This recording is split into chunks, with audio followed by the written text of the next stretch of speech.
Halo semuanya, kembali lagi kita akan membahas terkait dengan topik-topik yang ada di dalam akuntansi.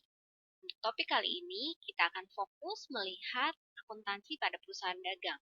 Bagaimana sih pencatatannya pada akuntansi perusahaan dagang?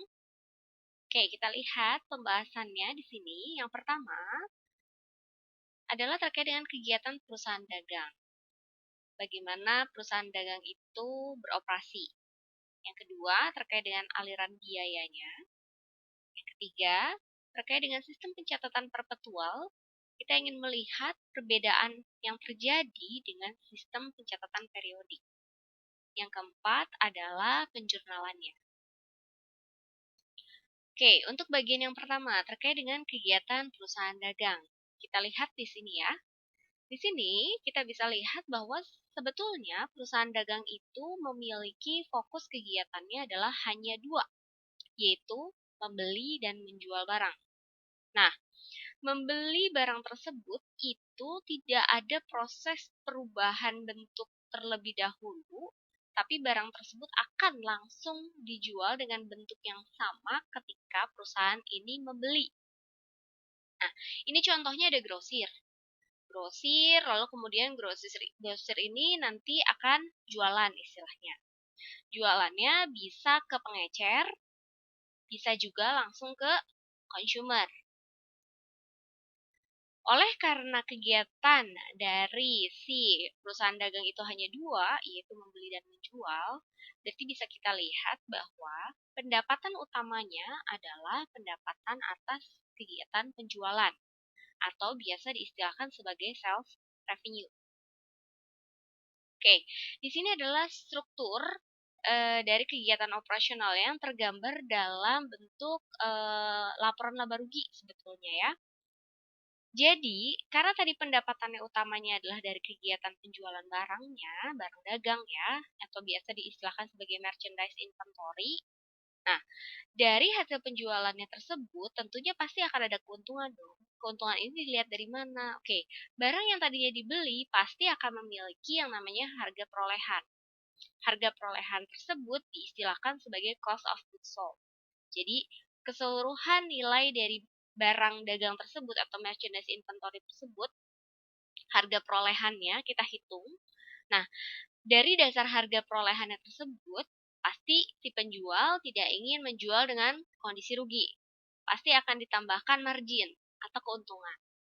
Nah, setelah harga perolehan atau cost of goods sold ini ditambah dengan margin atau keuntungan, itu yang disebut sebagai sales revenue. Nah, margin atau keuntungannya tersebut itulah yang disebut sebagai gross profit. Jadi di sini rumusnya adalah sales revenue dikurangin cost of goods sold nanti akan menghasilkan gross profit.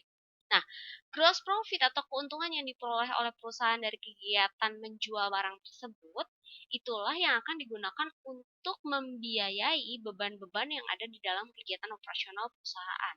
Contohnya beban bayar gaji karyawan gitu ya, atau beban listrik, atau beban air, seperti itu.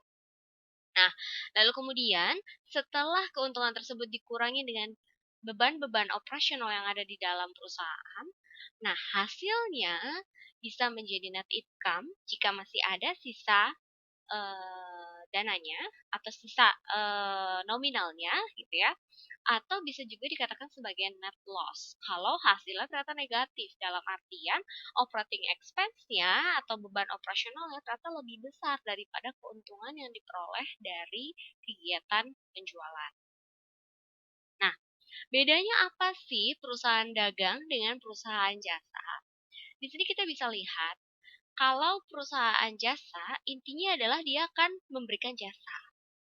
Setelah selesai dia memberikan jasa, dia akan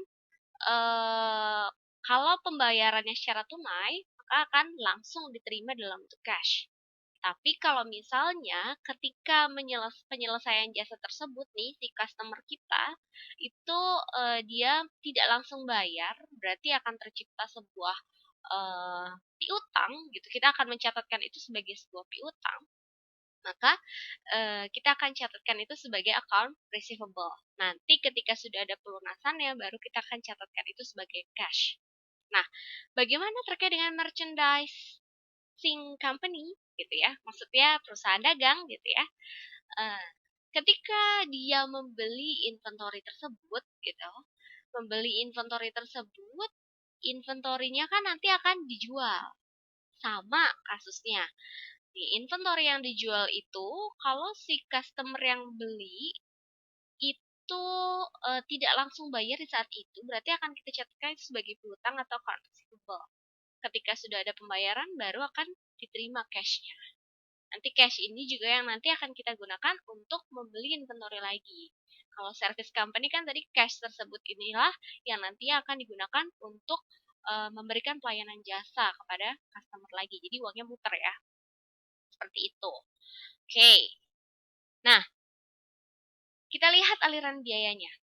Di sini kita lihat ada cost of good available for sale, ada beginning inventory, cost of good purchase, terus ada cost of goods sold, dan ada ending inventory. Kelima istilah ini apa sih maksudnya gitu ya? Cost of good available for sale itu adalah barang yang tersedia untuk siap dijual istilahnya. Barang siap jual, barang tersedia untuk dijual. Nah, barang siap jual atau si perusahaan kan dia pengen jualan nih. Ada barangnya nih siap buat dijual. Barang yang siap dia jual itu tidak hanya melulu dari dia beli. Tapi bisa aja misalnya sekarang kita ada di eh, bulan apa nih sekarang? Bulan Juli misalnya. Kita ada di bulan Juli. Nah, lalu kemudian di bulan Juli sebelumnya ternyata perusahaan sudah pernah belanja. Nah, lalu kemudian dia membawa sisa persediaan bulan sebelumnya ke bulan Juli. Nah, itu yang akan menjadi beginning inventory. Nah, sementara cost of good purchase itu adalah semua pembelian yang dia catat yang terjadi di bulan Juli itu. Kebayang ya? Jadi, persediaan yang ada di bulan sebelumnya, ya di bulan Juni, belum terjual, dibawa nih ke bulan Juli. Itulah yang disebut sebagai beginning inventory. Nah, cost of good purchase adalah persediaan yang dia beli selama bulan Juli. Secara otomatis, semua kalau dikumpulin, ditambahin, ini akan menjadi cost of good available for sale atau barang yang siap buat dijual. Nah, barang yang siap untuk dijual itu akhirnya kita jual-jualin. Kalau laku terjual, maka kita akan catatkan itu sebagai cost of goods sold. Tetapi barang yang belum laku terjual itu akan menjadi ending inventory. Ya, jadi barang yang tidak atau belum laku terjual itu akan menjadi ending inventory. Sementara barang yang laku terjual itu yang akan menjadi perhitungan cost of goods sold. Nah, oke, sampai sini paham ya? Kita akan lanjutkan lagi. Terkait dengan sistem pencatatannya, perpetual dan periodik. Apa sih bedanya antara perpetual dengan periodik? Kalau perpetual, setiap kita dapat barang, istilahnya, setiap kita dapat inventory, kita catat. Berarti ketika perusahaan melakukan penjualan, perusahaan melakukan pembelian, semuanya langsung direcord di dalam catatan inventory. Sehingga perusahaan tahu persis nih, barang yang keluar masuk, dan kondisi inventory saat ini di perusahaan ada berapa. Itu perpetual. Jadi setiap ada transaksi beli, ada transaksi jual, langsung catat inventorinya.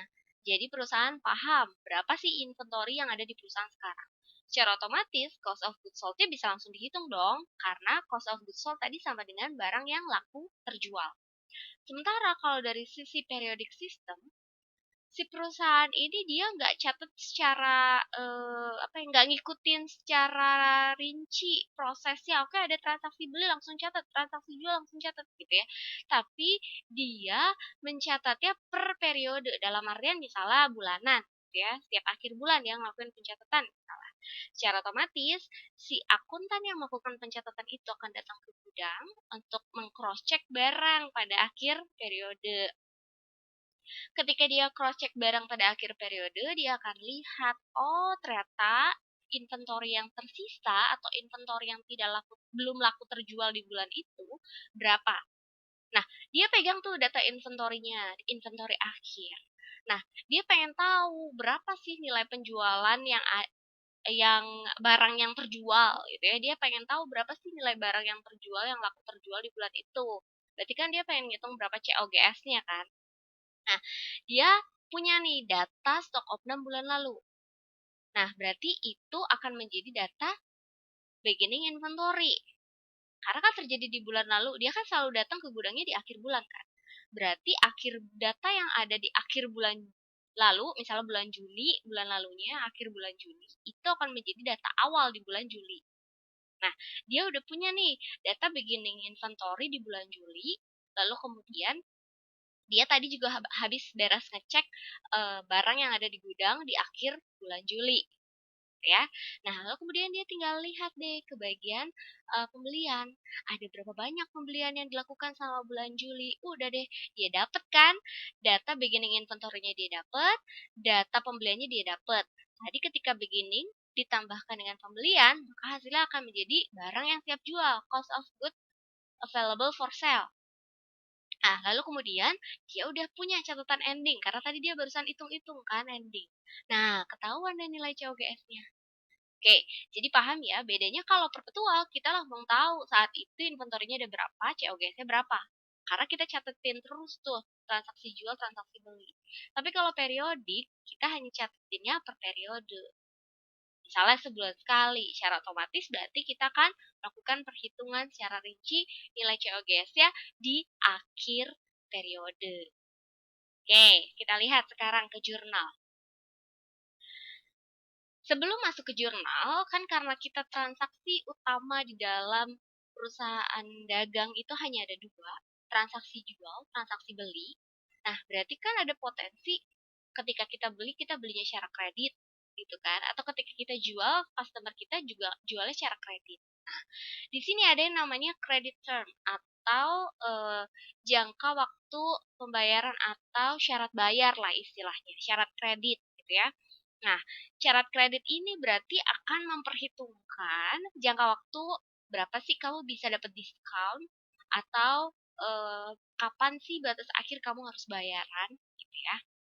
Oke, contoh dari salah satu credit terms di sini adalah 2 garis miring 10 N garis miring 30.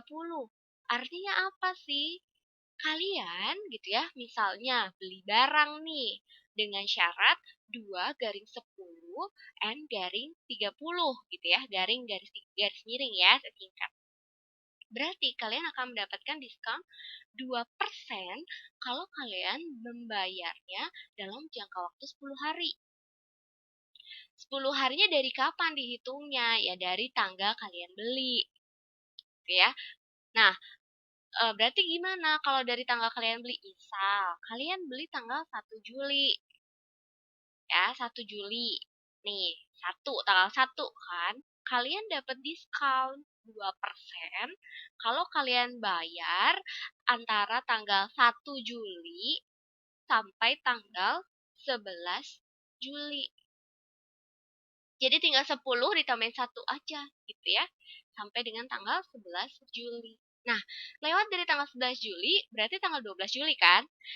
Pas tanggal 12 Juli, kalian nggak dapet yang namanya potongan atau diskon.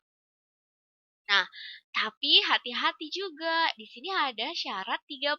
Berarti batas waktu pembayaran kalian adalah tanggal 30. Kalau enggak nanti bisa jadi kena bunga gitu ya. Nah, berarti intinya 30-nya dihitung dari kapan? Berarti tinggal 30 tambahin dari tanggal transaksi beli kalian, tanggal 1 Juli. Berarti tanggal 31 Juli itu adalah batas waktu kalian bayar. Oke, sampai sini jelas ya terkait dengan 2 garis miring 10 N garis miring 30. Nah, ada juga syarat yang lain. Syarat yang lain misalnya 1 garing 10 EOM. EOM ini adalah end of month. Ya, maksudnya gimana end of month? Jadi, kalian akan bisa mendapatkan diskon 1%. Ya, jadi ini tuh selalu melambangkan nominal diskonnya 1%. Nah, tapi ya harus hati-hati di sini. Karena ini 10 EOM berarti adalah ini lama banget nih diskonnya. Sampai dengan 10 hari di bulan berikutnya. Atau 10 hari setelah end of month. Berarti kalau tadi transaksi kita adalah tanggal 1 Juli, gitu ya, transaksi tanggal 1 Juli, berarti kalian bisa dapat diskon. Diskonnya adalah 1% dari tanggal berapa? Dari tanggal 1 Juli, ya, dari tanggal 1 Juli, ya, sampai dengan tanggal 10 Agustus. Paham ya? Jadi 10 hari di bulan berikutnya. Nah, kapan kalian batas terakhir bayarannya juga? 10 Agustus juga. Nah, kalau ini bagaimana? N garing 10 EOM sama, tapi kalau N itu nol lah istilahnya. Nggak ada sama sekali kalian dapat persen diskon atau potongan. Jadi ya sudah, kalian dapat net amount. Net amount tuh istilahnya ya nggak tanpa adanya potongan sekali. Kapan batas bayarnya? 10 Agustus juga kalau transaksinya 1 Juli. Oke, paham ya? Jadi ada 2 garing 10 N 30, ada 1 garing 10 LM, ada N garing 10 LM.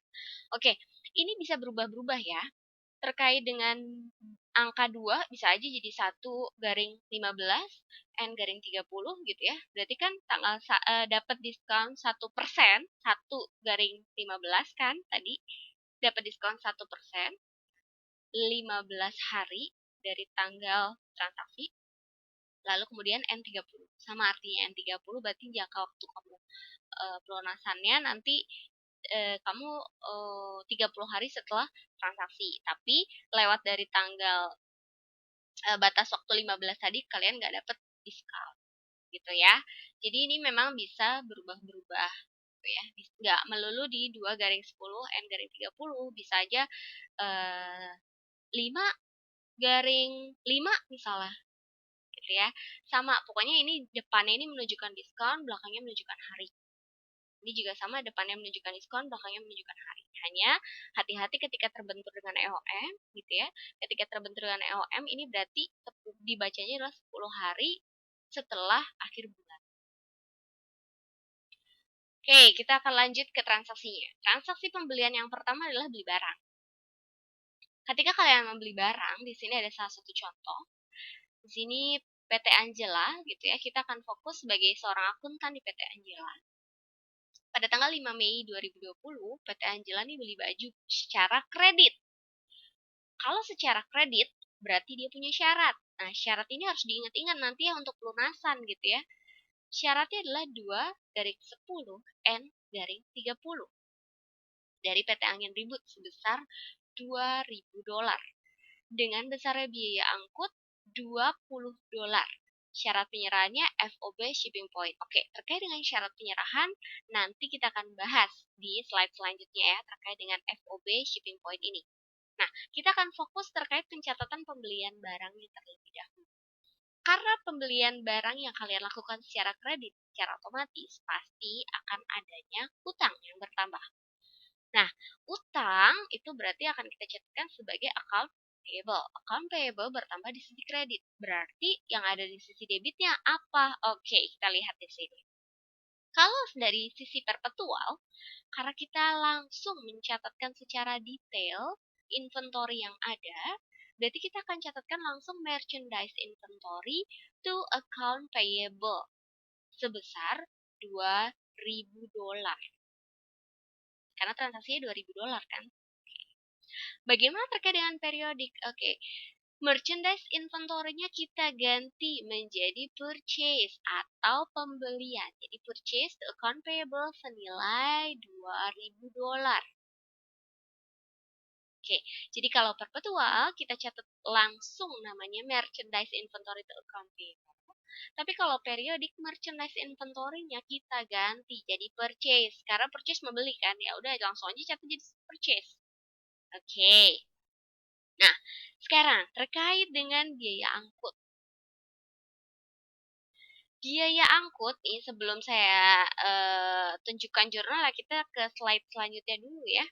Nah, FOB itu sebetulnya ada 2. FOB itu artinya apa sih? Free on board. Jadi kamu dapat gratisannya sampai mana sih gitu istilahnya. Nah, ada yang namanya shipping point, ada yang namanya destination point. Kalau shipping point berarti kamu cuma free on board di titik poin pengiriman lah istilahnya. Nah, berarti intinya kan mulai dikirim itu adalah dari si gudang penjual, ya kan? Nah, berarti istilahnya kalau kamu sebagai pembeli ya kamu harus ngambil sendirilah barangnya, atau kalau mau dianterin ya kamu bayar ongkirnya gitu ya. Jadi FOB shipping point ini yang bayar adalah pembeli ya. Istilahnya ya dia cuma mentoknya di shopnya doang, di tokonya doang, shipping point gitu ya, di shop gitu ya, di toko si penjual. Nah, sementara kalau destination, namanya juga destinasi. Destinasi itu kan tujuan akhir. Tujuan akhir barang itu ya sampai di tangan pembeli. Nah, berarti kamu akan dapat free on board until your destination istilahnya. Nah, jadi kamu akan dapat free ongkir istilahnya. Jadi kamu nggak perlu repot-repot bayar ongkir. Yang bayar ongkirnya siapa? Yang bayar ongkirnya penjual. Ya, jadi kalau kasusnya adalah FOB shipping point, yang bayar adalah pembeli. Tapi kalau FOB destination, yang bayar adalah penjual. Oke, kita lihat ya slide sebelumnya ini ya. Tadi kan kasusnya adalah FOB shipping point. Kamu akuntannya PT Angela nih, PT Angela berlaku sebagai pembeli. Karena shipping point di shop berarti kamu harus ngambil, kamu harus bayar. Nah, dicatat nih bayar tuh cash kan pasti keluar, cashnya keluar berarti ada di kredit ya. Nah, kalau perpetual kita catat itu merchandise inventory to cash. Kenapa kok dicatatnya sebagai merchandise inventory?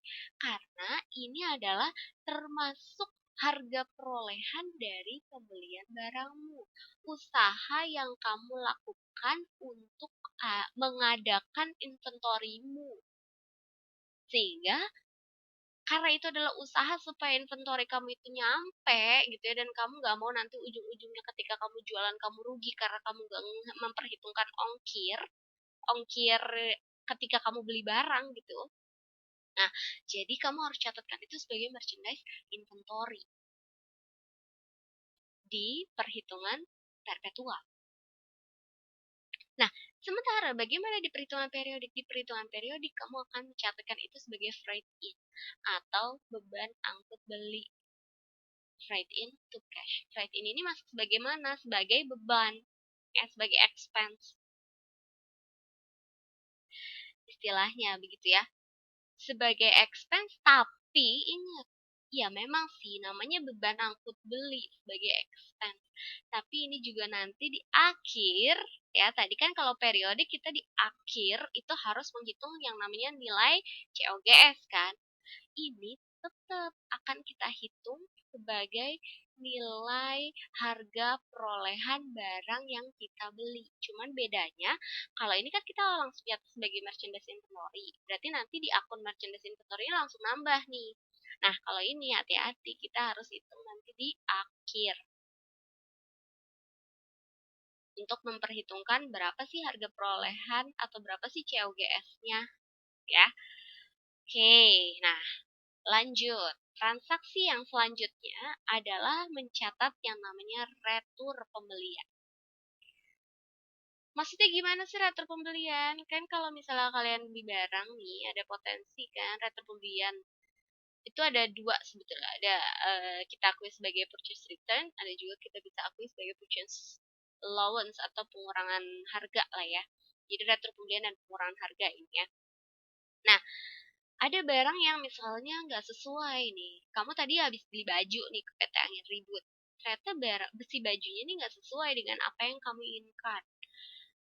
Kamu misalnya minta warnanya pengennya ada warna merah, hijau, biru. Ternyata dikasihnya merah semua. Gitu ya. Nah, berarti itu kan dianggap tidak sesuai dengan apa yang kamu minta. Nah, itu boleh dikembalikan. Atau misalnya ada cacat, oh ternyata ke kancingnya ada yang rusak gitu dari si baju itu. Nah, itu juga bisa dikembalikan.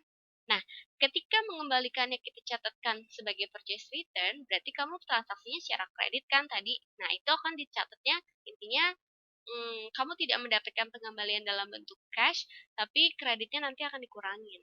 Tapi kalau purchase allowance, kamu akan mendapatkan apa namanya? Pengurangan harga di kemudian hari istilahnya. Pengurangan hargamu. Kalau misalnya ini tadi kalau kredit, kamu akan mendapatkan yang namanya pengurangan dari kreditmu atau misalnya dikembalikan dalam bentuk cash gitu ya. Nah, cuman kalau misalnya yang ini kamu akan dapat pengurangan harga. Ya intinya sama aja, intinya pasti akan ada pengurangan lah. Oke, kita lanjut ya. Di sini kita lihat ini adalah pencatatan dari retur pembelian dan pengurangan harga tadi. Di sini dikatakan kalau di tanggal 7 Mei, tadi kan transaksinya 5 Mei nih, terus di tanggal 7 Mei-nya ternyata ditemukan barangnya ternyata ada yang cacat nih. Nah, yang cacat berapa banyak? 500. Nah, karena cacat, kalau di perpetual ya udah langsung dikurangin tuh merchandise inventory-nya dan akan ada pengurangan account payable. Ya. Sementara kalau dari sisi periodik gitu ya, dari sisi periodik akan tidak dicatat langsung sebagai merchandise inventory, tapi dicatatnya menjadi purchase return and allowance. Ini jadi satu akun aja ya, biar nggak bingung. Return and allowance tadi intinya adalah pengurangan lah ya. Nah, karena tadi transaksinya secara kredit, ya udah yang dikurangin adalah utangnya kita ke si PT Agen Ribut. Itu utang berkurang, maka akan ada di sisi debit. Nah, cuman bedanya kalau di perpetual, yang dikreditkan adalah merchandise inventory. Tapi kalau di periodik, kita langsung catat sebagai purchase return and allowance. Atau retur beli dan pengurangan harga. Oke, lalu kemudian transaksi yang selanjutnya adalah terkait dengan pelunasan utang. Pelunasan utang ini ada dua macam. Bisa jadi si PT Angela sudah siap dananya sehingga dia masih bisa untuk memanfaatkan diskon.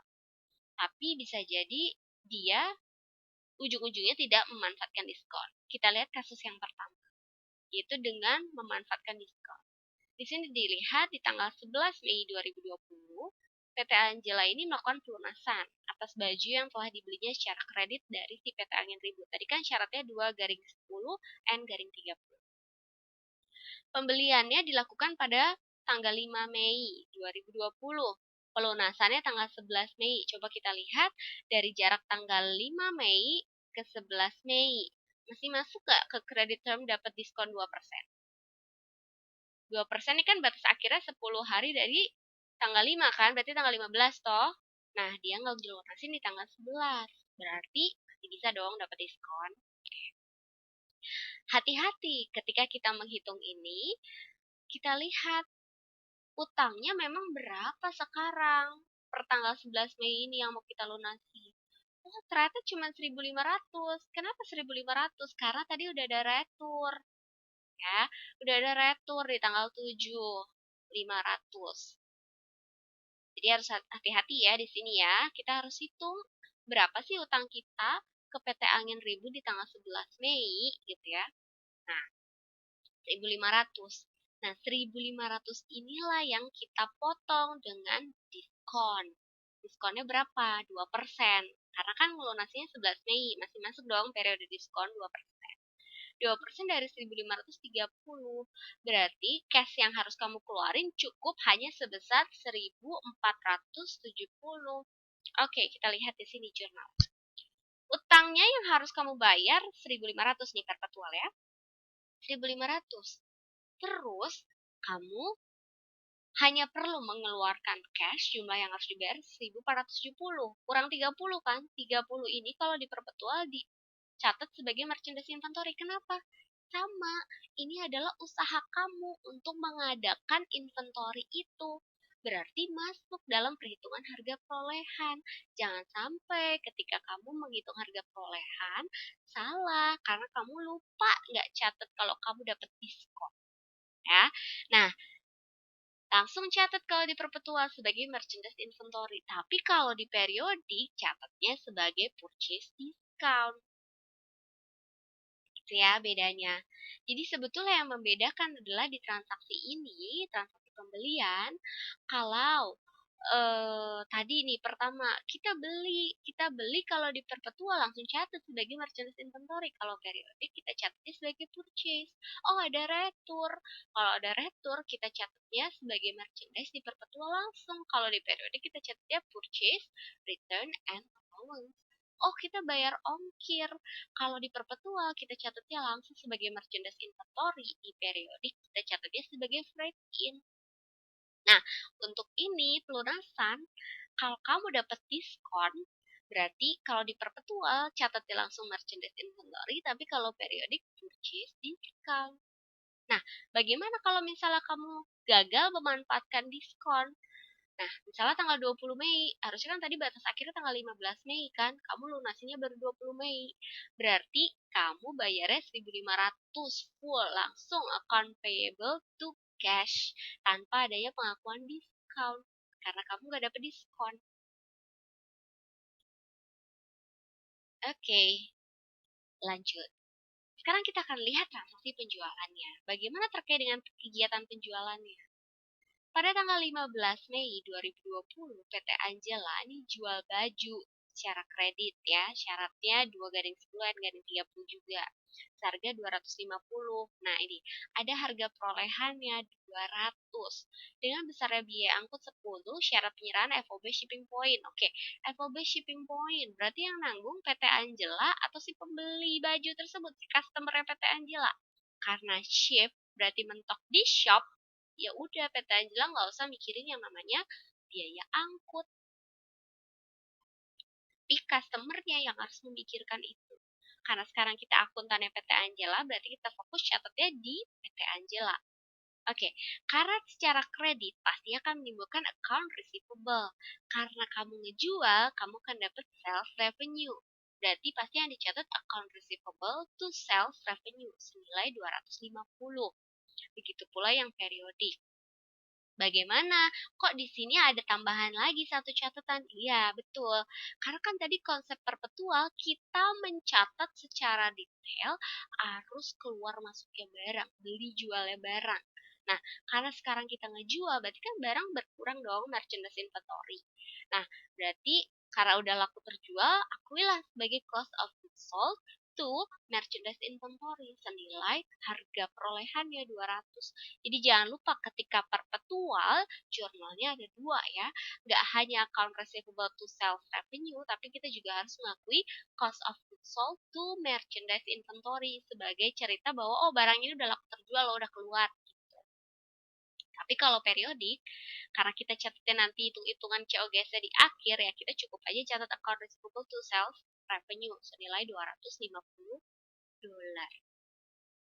Oke, sekarang kita masuk ke pencatatan retur penjualan dan pengurangan harga. Ya, konsepnya sama aja ya. Retur karena barangnya ada yang rusak, jadi atau misalnya barangnya nggak sesuai dengan pesanan, jadi dikembaliin. Nah, tadi kan dia udah jualan tuh tanggal 15 Mei. Ternyata 17 Mei-nya si pelanggan ini ngebalikin karena ada yang cacat. Yang dibalikin sebanyak 50.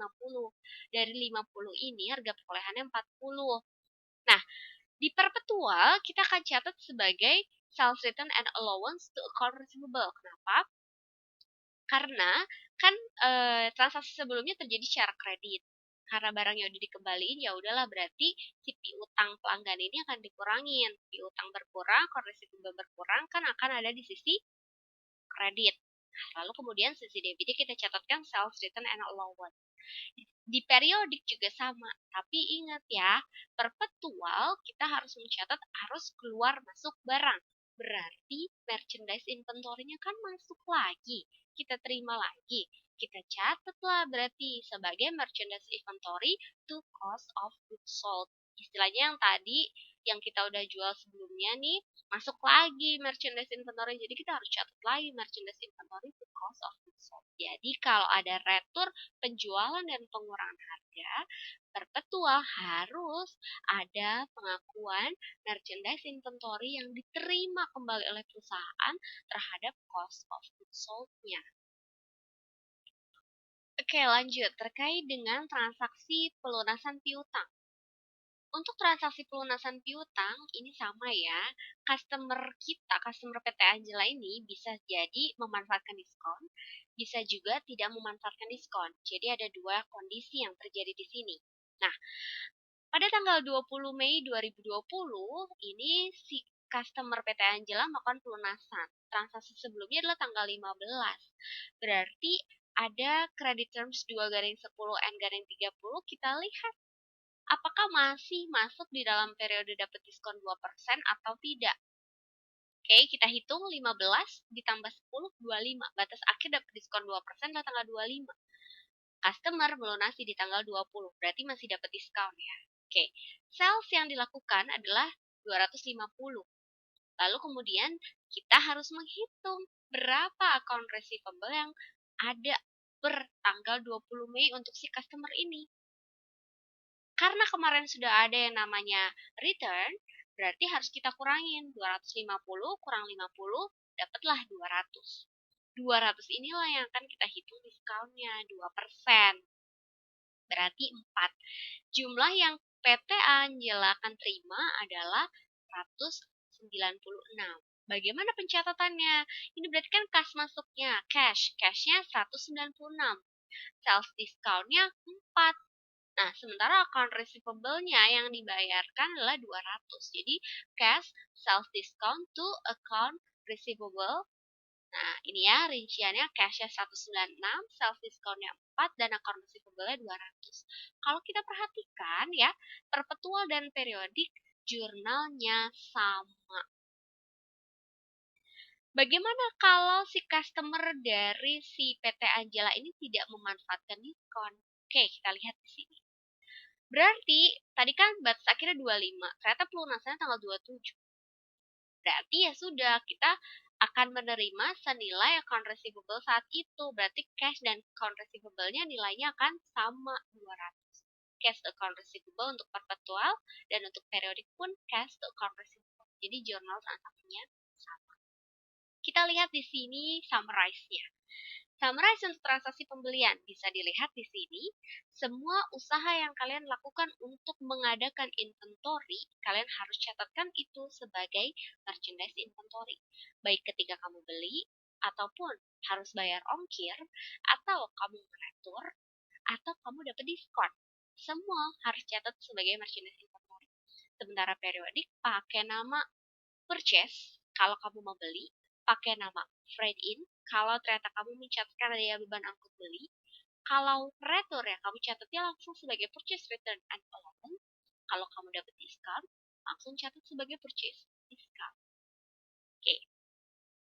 Bagaimana terkait dengan transaksi penjualan? Kalau untuk transaksi penjualan, semua transaksi yang terkait dengan perpetual, kalau yang menimbulkan arus keluar masuknya barang harus dicatat merchandise inventory-nya. Sehingga akan menimbulkan dua akun pengakuan. Ya, dua jurnal pengakuan. Penjualan barang secara kredit, kamu akan catat account receivable to sales revenue, lalu cost of goods sold to merchandise inventory.